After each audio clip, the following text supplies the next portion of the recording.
आतंकवादी संगठन अंसार गज़वतुल हिंद AGUH के फिर से सक्रिय होने की आशंका है।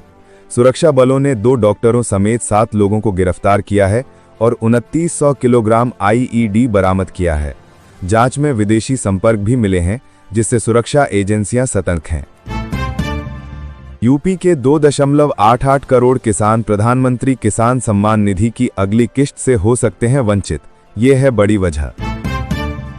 केंद्र सरकार ने दिल्ली के ऐतिहासिक जवाहरलाल नेहरू स्टेडियम को ध्वस्त करने का फैसला लिया है, जिसकी जगह एक आधुनिक स्पोर्ट्स सिटी विकसित की जाएगी।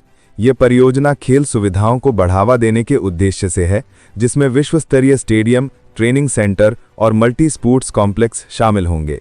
इससे न केवल खेल प्रतिभाओं को प्रोत्साहन मिलेगा, बल्कि पर्यटन और रोजगार के अवसर भी बढ़ेंगे। स्थानीय निवासियों और खिलाड़ियों के विरोध के बावजूद सरकार ने पर्यावरणीय मंजूरी प्राप्त कर ली है और निर्माण कार्य अगले साल शुरू होने की संभावना है। उत्तर प्रदेश के रायबरेली में एक बड़ा रेल हादसा टल गया, जब मालगाड़ी की जांच के दौरान ब्रेक प्लेट लटकी हुई और हौज पाइप खुला पाया गया।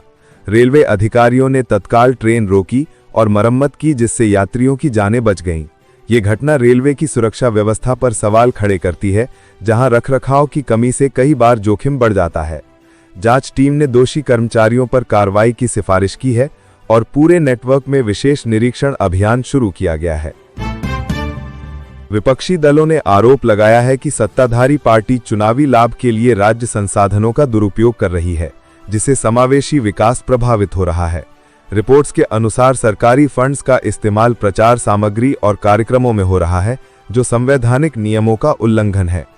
निर्वाचन आयोग ने शिकायतों पर जांच शुरू की है, जबकि सरकार ने इन आरोपों को राजनीतिक साजिश बताया। इससे देश भर में विकास योजनाओं में देरी हो रही है, खासकर ग्रामीण क्षेत्रों में।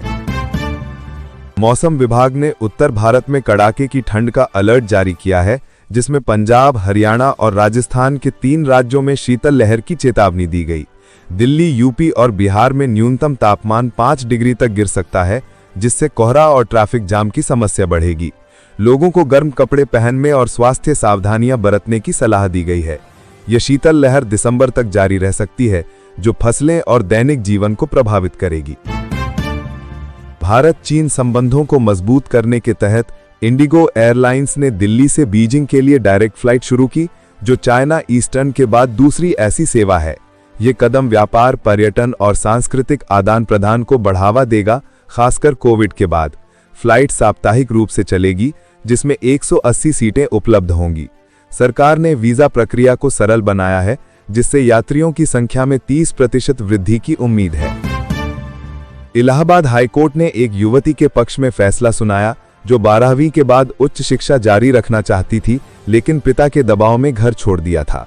कोर्ट ने पिता को लड़की की इच्छा का सम्मान करने और शिक्षा का खर्च वहन करने का आदेश दिया।